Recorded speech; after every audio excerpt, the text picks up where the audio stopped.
بسم الله الرحمن الرحيم، والصلاة والسلام على أشرف المرسلين سيدنا محمد صلى الله عليه وسلم النبي الأمين وعلى آله وصحبه أجمعين.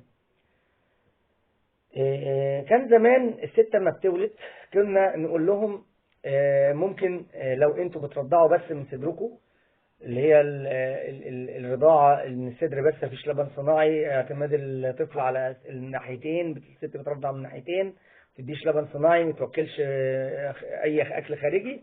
كنا نقول ان دي تعتبر الابسوليوت لاكتيشن او الرضاعة الطبيعية المطلقة، ودي ممكن تخلي الهرمون اللبن يمنع التبويض وتقول للست انها بترضع نظيف، وبنعتمد عليها كوسيلة منع الحمل. لكن دلوقتي لان الاطفال بياكلوا من سن اصغر من 6 شهور، ولان اللبن الصناعي الامهات دلوقتي بيستسهلوا يدوا لبن صناعي سواء مساعدة او بكميات كبيرة، فبيبدأ نشاط التبويض بيحصل على طول بدري قبل ال6 شهور، وممكن تلاقي الست برغم انها بترضع نظيف فجأة انها حامل.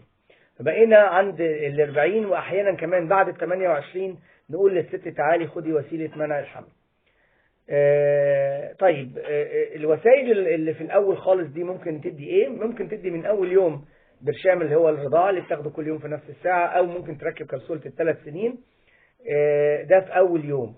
بعد 28 يوم ممكن تركب الشريط بانواعه المختلفة سواء نحاسي او شجيري او هرموني، وبعد ال40 ممكن تاخد ابرة ال3 شهور، ولو ما بترضعش ممكن تاخد برضو ابرة الشهر او برشام ال21 حباية. نسأل الله تعالى ان يعلمنا ما ينفعنا وينفعنا ما علمنا. السلام عليكم ورحمة الله وبركاته.